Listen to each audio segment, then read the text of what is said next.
Hello and welcome to another episode of Building Minnesota RØKKR. I'm Ashley, aka Midnite Director of Content with the team. Today, here with Brett Diamond, COO as always. And today we have on Jake, the third time you've been on.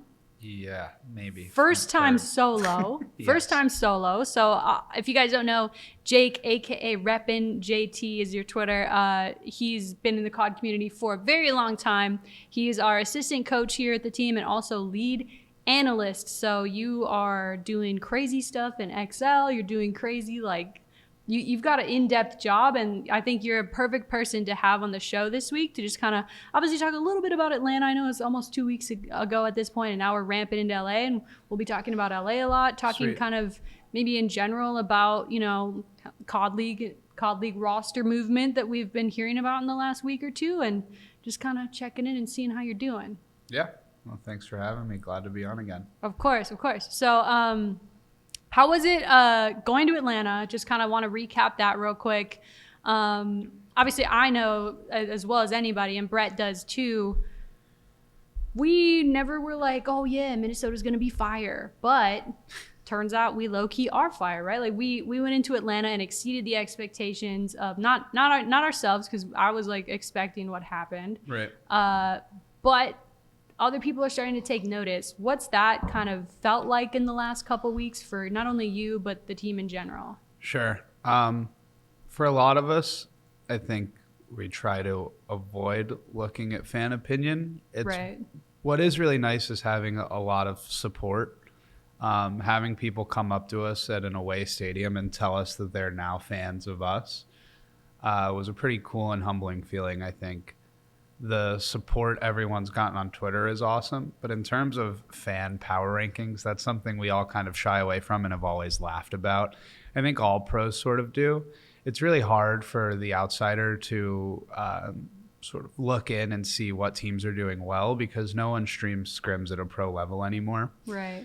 It's almost like, who's your favorite player and who do you think is going to be good? That's the team that you're going to rank high up pretty early on in the season. That's valid. Yeah, I think having 3 LANs having taken place, it's kind of easier to see where teams stand. So we went into Atlanta knowing that we should do well. I think the guys are ultimately pretty disappointed with the outcome and hope to see a better one in LA. We went in thinking that we were going to win the event. We knew if a team was going to beat Atlanta, it would be us. And Atlanta said that on multiple occasions too. So it was nice to sort of get the respect from the fans, but I mean, we knew we were that good for a long time. Yeah. And that's one of the things too, like, I mean, I'm here every day. I'm talking to you guys. I'm asking how scrims are going. You know, I try to get the information that I can, but I guess it's a good point that, not a lot of pro teams stream those scrims, and that's for like strategy reasons, obviously. It's hard for them to gauge until you see the tournaments. And plus, we hadn't played at London, so that there was a lot of recency bias with Paris. Not to say that Paris isn't a great team, because they've far exceeded expectations. Oh, Paris is good. Yeah, they're really good. They're pretty freaking good, man. How was it? Go ahead, Brett. We talked a little bit about it on the last podcast. I mean, we've talked about this, in the office, but I loved the attitude that the players and you and Brian had after the event of, not satisfied with making the semifinals. Like, you could see it in everybody's eyes that, that the expectation was there with you and Brian and the players that, that we should be right there neck and neck with the best teams in the league, and we should be winning tournaments. And, I think for all of us, for all of the staff and those of us who don't know the nuances of the game, we're just relying on you guys to, give us a sense of where we stack up, right? But to, we were all very excited about, oh yeah, we made the semifinals, and then to walk backstage and be like, oh no, these guys expect more of themselves, and that, right. That from a management perspective, that's really what you want to see, is that, you love that chip on the shoulder. Yep. We have guys that really want to win. I think Alex on an earlier episode said it best. When you guys were discussing why America, why Minnesota, and his answer was pretty simple. It was just that he wanted to win. Our team wants to win. They're coming in, they're putting extra hours in to win. COD isn't this really weird place right now where, like, 4 or 5 teams really learned the game, or like 2 teams really learned the game early, and then 3 other teams have sort of caught on, right? And now it's like on any given day, any of those 5 teams could beat one another. It was super weird having the amateur scene the way it was also in the beginning. These AM players actually ended up learning quicker than a lot of the pro teams. So now that the AM teams now that you're seeing a lot of roster movement in the pro scene, you're seeing top amateur players come in and actually teach pro teams. So like the Gorillas, no disrespect to them, but we're not the best team to practice against online because they didn't put a lot of effort in and never learned the game. Now they're picking up amateur players that are teaching the team how to play, and you see like massive improvements. So I think that, and I think the improvement from like the bottom 6 teams in the league has made our guys want to come in and grind even more. Mm-hmm. Just like the fear that people are catching up is something that motivates these guys, and I think that might be unique to our team or maybe a couple others. So to your point, like they really do want to win. I think it shows. And that work ethic is so great to see because it's something that we talked about from the early days of building the roster.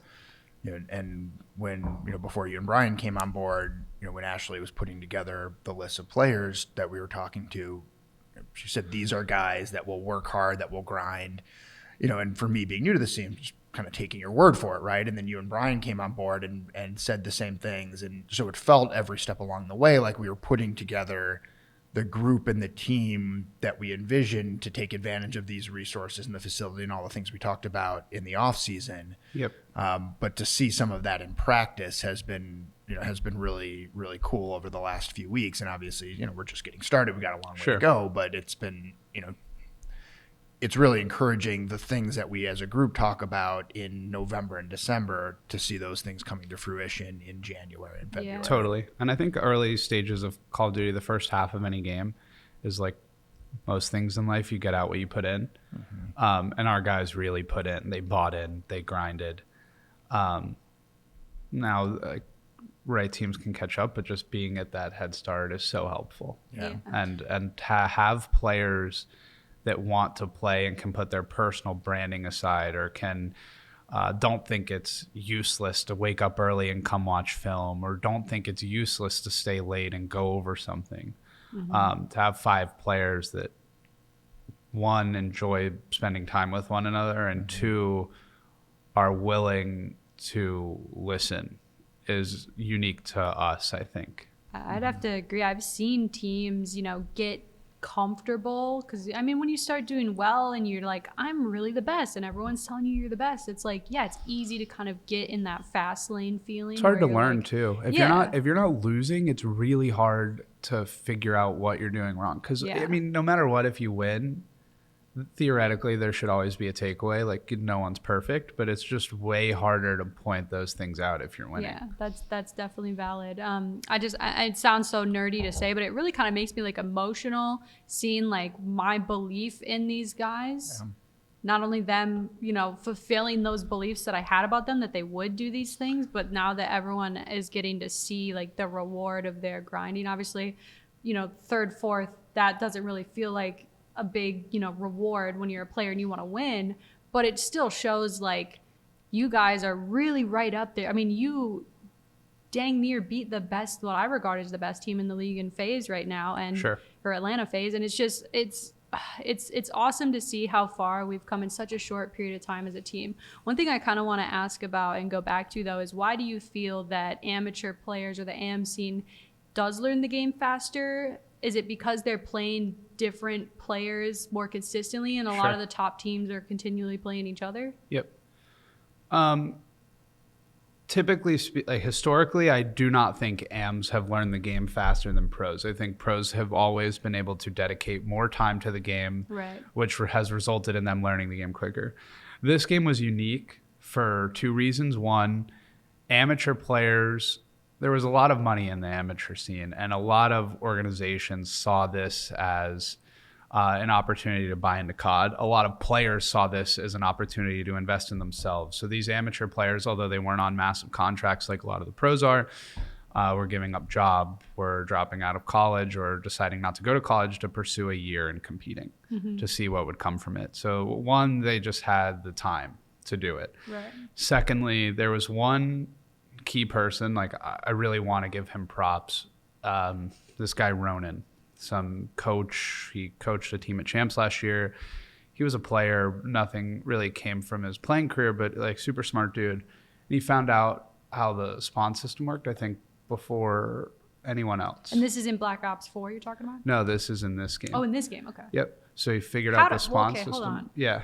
Is there a spawn system to Yes. figure out? Like, Yes. is there a method to what seems to be, for me, like, not of casual, but also, like, I understand influencing the spawns in past CODs. As a viewer, I'm like, I can't tell what is happening. Yeah, so for the first like 2-3 weeks of the game, the spawn seemed super random. But if a spawn is random every time and it's random in the same way, then it's not at all random. True. So the question then becomes, how do you back into what's causing it? Once you realize what's causing the quote unquote randomness, it becomes easier to control. So Ronan sort of figured this out pretty early on. And I think he told a couple amateur teams. And so you saw them just drastically know the game better than a lot of pro teams who were playing hardpoint as if it was an old game. Yeah, I would like, I'm just so stuck in I know I'm not like a competitive player, Yep. but like, I think back to Black Ops 2, I feel like Neo in the Matrix with that game. Not that it was very hard to figure out, but I figured out exactly like the anchor points in hardpoint, Yep. how you battled for those, and how you really influenced the spawns. And it's just now I try to apply those same Yep. ideals, and it just doesn't work. So I'm I like, oh man, I think know. Treyarch does a very good job at making their spawn system easy to figure out. I think they do it intentionally. No one wants to have to reverse engineer a spawn system as a semi-competitive gamer or even a pro. Yeah. Like that should not be something that needs to be done. Unfortunately for this game, it was. But Treyarch, Vonderhaar, their entire team does an awesome job at making these spawns make sense. Yeah. It's when the spawns don't make sense that you have to figure out, okay, why is this happening? Yeah. And that's a challenge for everyone. And like as updates come out that have nothing to do with spawns, minor spawns have changed. I mean, like a spawn system has completely changed on a map. Like just one of the maps in the rotation, just off a random update that came out that had absolutely nothing to do with it. But now the map's played entirely Like it wasn't differently. intentional that they moved this spawn, but something Yep. changed, and that's that's interesting because Yeah, now you it's saw- truly like every update that comes out could be like you really dig in right away. So right before Atlanta, they finally fixed that code platypus that wasn't letting people practice or like spectate. Yeah. And all of a sudden on Hackney Domination, you'd get an emergency C spawn after like a couple things could cause it. And, but that was something that was unique and that we didn't experience until 2 days before the event. Yeah. I think it showed. Like our Hackney Dom was our best map, and I don't think we adjusted to the different play style the map needed as early as we should have because we just weren't used to it. So Jake, for the people listening that may not understand the nuances of the game, can you talk a little bit about that strategy that Chicago used to take it to their advantage in the Hackney Dom? Yep. So the green spawn is super common on that map. The green building is directly across from B domination, and it's sort of the middle point of the map. So you'd get that green spawn, and every team would typically wrap back to their home flag to secure A, because A is this super domination side, the home side that everyone wants to hold. Chicago was content with risking giving that up to overextend C for neutral or cap, and then they would run back. That was something that hadn't really been done to us before. Props to them. It was actually really smart play. So smart that we tried emulating it in the Phase series, but we tried doing it without practicing it first, which is never a good idea, I guess. Yeah. But I think it was just a mid-map call out by one of the guys, and they went for it and ended up blocking a spawn because of it. So it was just lack of reps doing something like that. And we ultimately flipped Phase out like a few moments after that. But what Chicago did was cool, smart, and it took us an entire side of Dom to adjust to it. Yeah, that was apparent, and obviously, like, just to set the stage for everybody, and we'll get into LA here in a minute, but just want to kind of finish up the Atlanta kind of segment here. You know, we go up 2-0 versus Atlanta. That had to feel really good. Yep.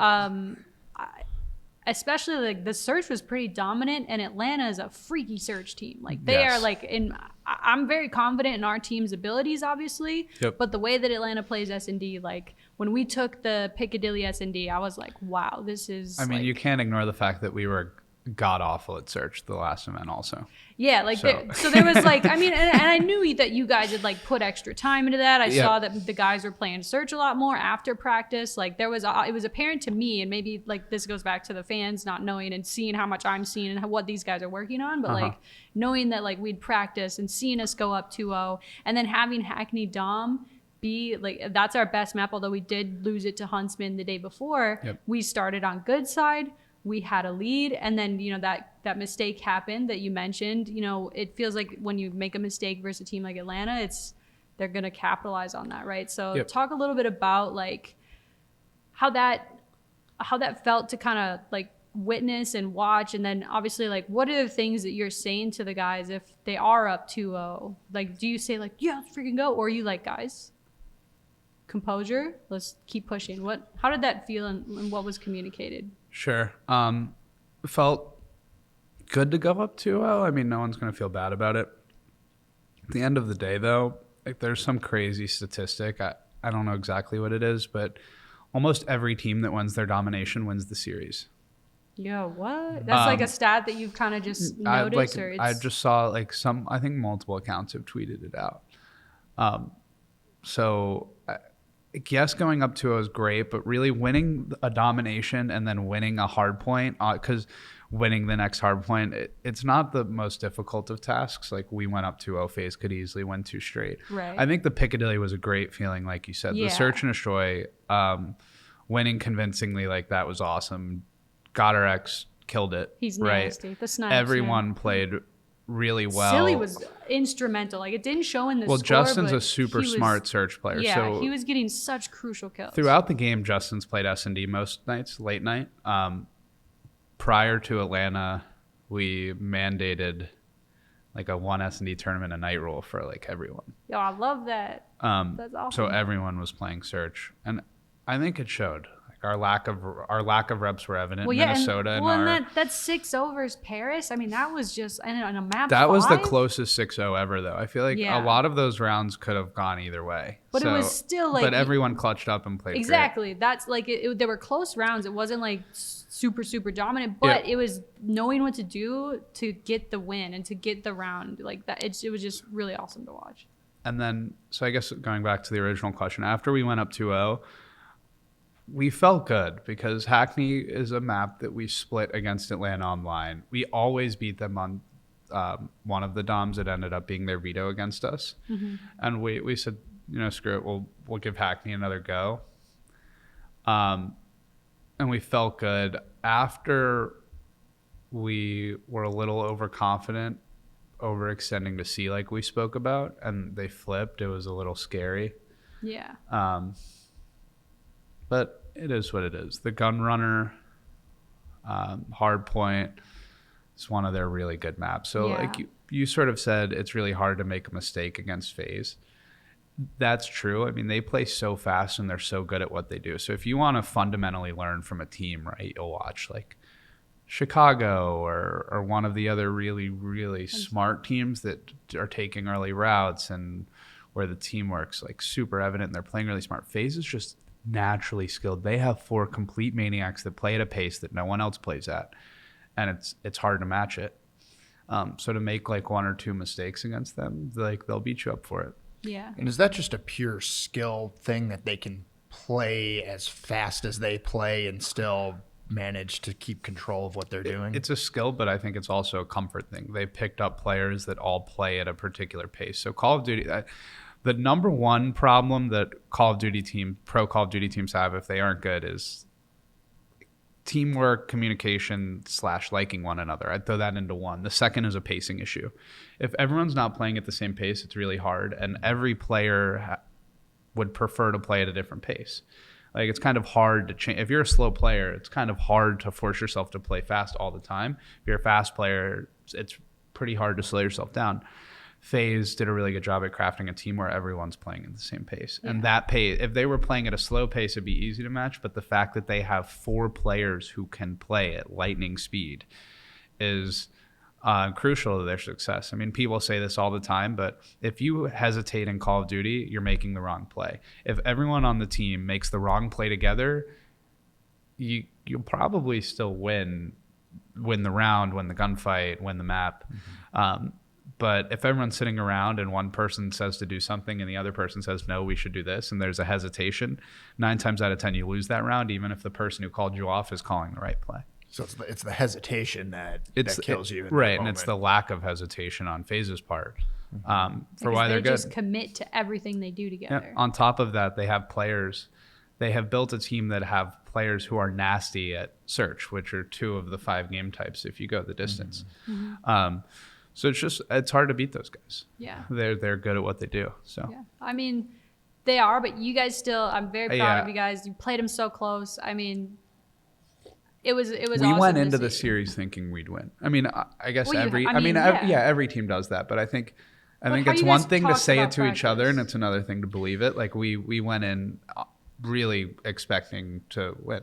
Yeah, and when I talk about our interactions backstage after that, that's what struck me was the look in everybody's eyes. You could tell that they expected to win. Yep. Right? That it wasn't just something that you were saying that you say to yourselves before you play a tough opponent. Like you could tell that they were that there was no consolation in coming close. Right. And I love that. No. Yeah, I love that too. After Atlanta, 2 weeks later, we'll be in LA. That's this weekend, everybody listening. If you're listening prior to the weekend here, we're going to be in Los Angeles. We're going to be, we're in a group. I feel like we have a tougher group than people are realizing. I think we do too. We got Optic Gaming LA. Yep. LA Gorillas, those are the folks hosting the LA event and tournament. Sure. And then we have Seattle, who's the first team that we will play on Saturday at 1:30 p.m. Central Time. Time, may change based on how long other things in the broadcast take. And then the other group, you have, it's a pretty tough group because Florida, who just I shouldn't say snuck into the finals. They beat Huntsman, right? They beat Huntsman in Atlanta, got to the finals to play FaZe. That was pretty impressive. You have Dallas. And then you have FaZe. So Dallas, FaZe, Florida, and New York. New York they're in a tough pool or a tough group, man. And especially, we'll talk about some of the roster movement here in a little bit, but looking at those groups, I think our group is underrated, especially based on what you're saying. This is a stacked tournament when you think about it. It is. This is one of the big ones. Obviously Huntsman's not there, Ravens aren't there, but I think with the teams that you do have, this isn't like we'll just easily go in and win LA. No, this is going to be a tough tournament. I think there's more competition at this tournament than there was in Atlanta. Wow. Yeah. He said that. I think I might agree. Based on seeing Florida and how they showed up, it feels like what you said. There's 5 or 6 teams that could beat almost anybody. And I don't know. It depends. Maybe? It depends what optic we get this weekend. True. I think that's going to be really telling because they are the only team in the league at this point with absolutely 0 points. Yeah. If optic comes out and plays how they can play, which we haven't seen on LAN yet, I think this is going to be a super fun tournament to watch. Yeah. I really don't know why they haven't won a series yet. So online before Atlanta, they were looking good. Not great, but good. Who did they play in Atlanta again? It was a match I thought they would win. They were in the pool they lost to Florida. I wasn't expecting that.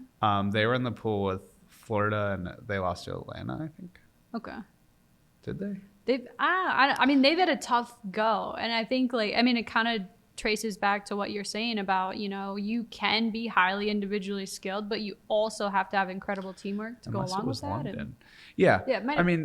Teamwork, but however the dynamic worked out, they're way better. Who would be the main AR? Dashy. Yeah, I don't want to really get into the weeds.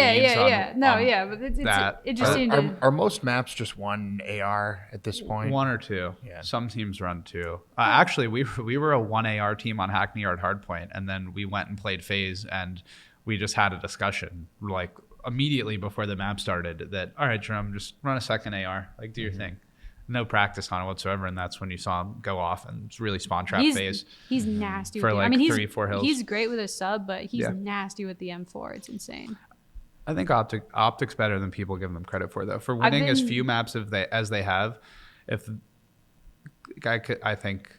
I do not think they will beat us, but I think they could be a dark horse. Yeah, I think they're going to turn it around at some point. I mean, I'll have to obviously see like how they come out against the Gorillas. I mean, the Gorillas is a crazy story right now. You have literally most of their roster, 3 brand new players to the roster. And I was talking about this the other day, like, were these, amateur players that had maybe teamed together? And it turns out no, like they weren't all teaming together. So it's kind of like this, they're like, okay, who's really hot in the amateur scene right now? Let's pick them up. Let's figure this out. Yep.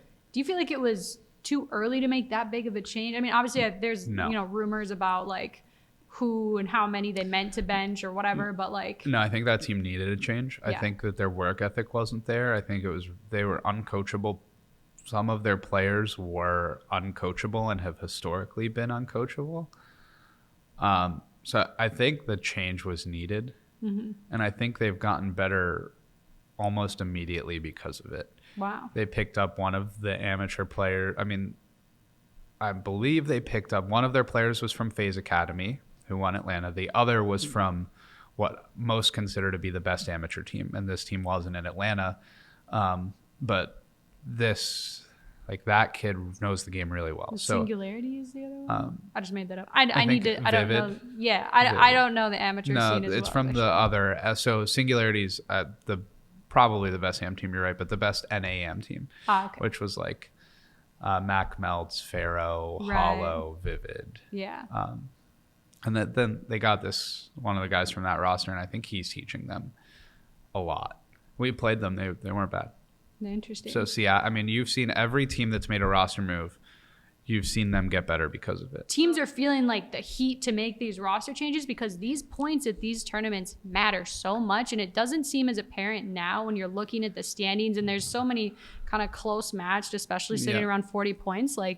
But if you're showing up to these tournaments and getting these points, and if you're sitting down there towards the bottom right now, you're thinking, dude, if we don't pick it up now, we might not make CoD the finals. is crazy right now because, like you said, a lot of teams are close in points, and some teams are really far away. Like Optic is far away. If they win a tournament or two, they'll be okay just because of the multiplier. But they're almost at that point where they need to win tournaments to make champs. Do teams talk about that internally? I don't know. I mean, we don't because we're in a good situation. Okay. I mean, if we had 0 pro points, I'm sure that there would be discussions being had. Well, I don't know. I don't know if there would be. I think it would just be winning because winning ultimately brings you. But CoD is in such a weird, and almost any team could beat right now with the new rosters. I think almost any team could beat another on any given day. Like the skill gap has been narrowed so quickly, and so immensely in the last. I think it happened in 2.5 weeks. Once teams were able to watch LAN footage with the mini-map and see both teams, people could study the teams that play the game well and that learn quicker and sort of emulate that, which is why at the end of every Call of Duty, basically everyone knows the game at the same level because people have had time to study. But the skill gap has been narrowed so much that tournaments are going to be crazy. Yeah. I mean, it just goes to show this is a much more serious thing. Not that it wasn't in past years, but you have this franchising, you have these coaches coming. I mean, we're blessed to have somebody like you here with us. We have two really skilled coaches who take this super seriously, and it's starting to show in some of these teams and how they're starting to match up. I think like you said, it's as much as it super sucked to sit out of London, we got a lot of great film essentially on somebody that we had to play first the next tournament. And so now it's interesting to see kind of how the teams are all at the same time now all of these teams we play in our pool have film on us and we have nothing on them. True story. Seattle, Optic is the only team of 5 that has competed at a LAN together before in our pool. Right. And is this level of having an analyst and coach, I know that in the old system there were coaches, but is this system of having analysts breaking down film, is that Did that occur in CWL? Is that how new is that? I think players were doing it themselves a lot of the time. Teams had coaches. I won't name names, but I was in a call with another team's head coach last night, and we were just shooting the shit, and his thing was like, yeah, I've been doing this for like a year or two, and coaches were in the league last year literally doing nothing. Like they didn't know, he's like, I don't know what people are doing. So I think franchising, I would hope, has been a smack in the face to a lot of people and has told them like, yeah, let me take this serious, let me do my research. I don't know if teams are doing that. I mean, you can sort of look at a roster and tell how lazy they are, if they're going to care or not. Like you said, most teams have head coaches. I would like to think that they're doing it, but I don't know. I mean, what do you think? You've known a lot of these guys like longer than me, just because of my disconnect for the last like 2, 3, 4 years, like being away from Call of Duty. I think they have to be. I mean, if you're, especially if you're a player. I mean, this is a good example to, not to pick on Enable, but just to make an example out of what he went on and to say on the podcast. He's saying like he needs to put in more time, and to me that echoes like maybe that's something he heard from his teammates that hey, you need to like take this super serious. Yep. I mean, I love Ian. Yeah. But good guy. Great guy, funny, like super awesome to hang out with, and just like a good, genuine human. But this may have been like his like oh wow moment. Well, I think it was his oh wow moment. I also think he made a really good point on his podcast. If they didn't come up to him and tell him ahead of time, like, hey, you're slacking off, fix it.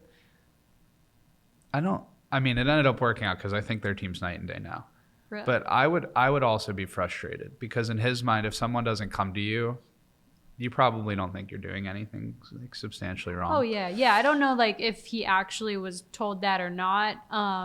So maybe it wasn't like if it was a surprise to him. He's and like, that's oh, part wow, of coaching, and that's part of leadership in anything, right? Is communicating with people and saying this is where you need to improve, and for any team, that's an important ingredient. Yeah, right. For sure. I mean, do you think it's like now so let's focus on Seattle here a little bit before we hop off. Sure.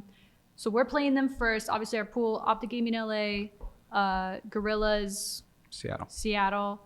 It just occurred to me yesterday how weird that is going to be if we do end up playing Optic, just because I was affiliated with them and like with them for so long, and now it's like I don't know who like those people are. And, like it's different. That's so funny. now I'm on this new team. It's crazy. Right. So I'm looking forward to that, and I will be at Billy's Own Grand on Let's go. Saturday at 12:30. The match is at 1:30 Central Standard Time in St. Paul. Come watch with us. We're gonna be. I might even bring my family. The like it's gonna be a atmosphere good for time. Atlanta looked electric. It was awesome, dude. I mean, I've said it already on the podcast, so I won't repeat myself. But it exceeded our expectations, and we're excited to throw the next watch Everyone party. was there so early. Yes, 9:00, 8:45 a.m. on a Saturday, the day that they should be sleeping in. When I went to school in Philadelphia the same year the Eagles were in the Super Bowl, and me and all my friends woke up at like 8:30 to go to this bar, and I don't know what time the Super Bowl was that year, but it was late. I mean, you probably know exactly. Yeah, it's at like 6. Yeah. So we got to this bar at like 9:00, thinking that we'd have a table for the rest of the day, and like it was standing room only. Wow. At 9 a.m. No way. But I mean, Eagles fans are like notoriously crazy, so no surprise. True. But nothing had reminded me of that ever until I saw everyone there for that Call of Duty match, and like the angle, it probably wasn't even the angle the picture was taken at. Like this place looked shoulder to shoulder. No, yeah, we had to packed. bring in more tables and chairs, and it was a cozy time that morning. Yeah, Like, so cool. It was awesome. I'm so excited to see what it looks like this week when it's an afternoon match. If every one of those people brings a friend, and then the week after that, That's wild. Like that's how this fan base gets built, right? Right, But exactly. we're also doing Sunday as well. Yes. Knock on wood that Knock on wood. that No things go our jinx. way Saturday, but Sunday we'll have Billy's again. Time TBD. We'll put that out Saturday night, depending on results. One of the things that it is tough because obviously the tournament is in LA, so there's a 2-hour time difference. Yeah. So we actually probably won't know our Sunday match time depending on what happens very late on Saturday. I think We either play at like 8 or 11 Central Time on Saturday. 9:30 Is it or 9:30 or 11 Central, on Central yeah. Time? So I'm sorry, guys. no, yeah, I'm gonna be up with my green tea, getting lit, trying to stay up for the green matches. tea. My green tea. That's what I drink to stay. You should awake. like cut caffeine pills into fourths. Dude, Like, have a quarter of a caffeine pill. I'm sensitive to caffeine, so I can't even have that much of it. So if I do, I go green teas. That's what I go with. But yeah, so we won't know the Sunday start time until late Saturday night. But keep in tune with us on Twitter. I'm sure we'll announce like, hey guys, we're gonna have a big party on Sunday for the watch party. Knock on wood, if things are going well. So anyway, Seattle though. So obviously, if you guys aren't listening or aren't paying too close of attention, we were just talking about Enable. He was one of their starting players. They brought up Pander off the bench, who is a top amateur player. I should know this, but Pander was playing Path to Pro as well. Okay, so he was for Seattle Academy. He's been on like Seattle's academy team. He's the next man up. Yep. You said they're night and day difference. And I'm directly quoting their head coach. Okay. But I agree with him. Yeah. So you think that they've definitely improved just off of one change of one person. And obviously, I mean, Karma, Octane, like I don't think those. It's not the like shout out to Casey Pander, great dude, good COD player. I don't think it's his individual performance that's changed the team. I think it's the knowledge that he's brought to the team. I think he came to a team that didn't know how to play the game, and he came from an amateur team who spent the majority of their time learning. Like we said sort of earlier in the conversation, like I think a lot of these amateur teams figured the game out before a lot of the pro teams, Seattle being one of them. And I think Pander came to the table with individual skill, obviously, but I think what he really brought was knowledge. And I think he taught them how to play or taught them how to better play or fix some of their situational map issues. Knowledge is power. Knowledge is power. And I've they always also wanted to say that. I saw it on a poster. So they specifically have a head coach that is notorious for doing their research. So like what you were asking me, this guy was keeping stats or like keeping records of everything in earlier CODs to the point where teams would get knocked out of tournaments and go to him for stuff. Wow. Like other coaches would. And to me, if I was him, I'd be like, no, dude, like do your job. But he was like notorious for just keeping like in-depth notes.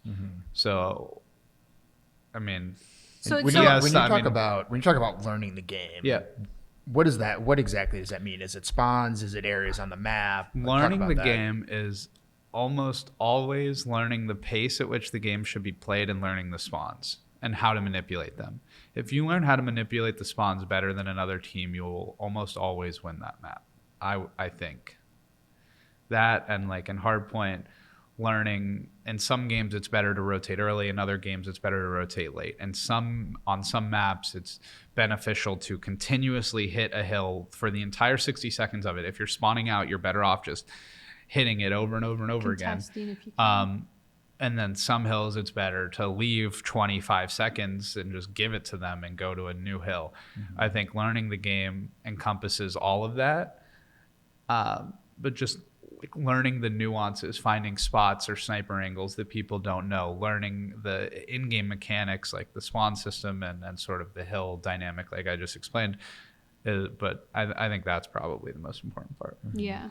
So going in, I mean, no, you just said it, like Seattle, they've improved. Knowledge is power. Their coach takes it very seriously. They're going to be well coached. I mean, like I said, they have the players to turn it around. I look at them as a similar team to Optic, maybe not like kind of expecting that turn as hard, because I really do feel like Optic will catch their stride. I don't think they will against us this weekend, but I think they are going to figure it out eventually. Oh yeah, knock on wood.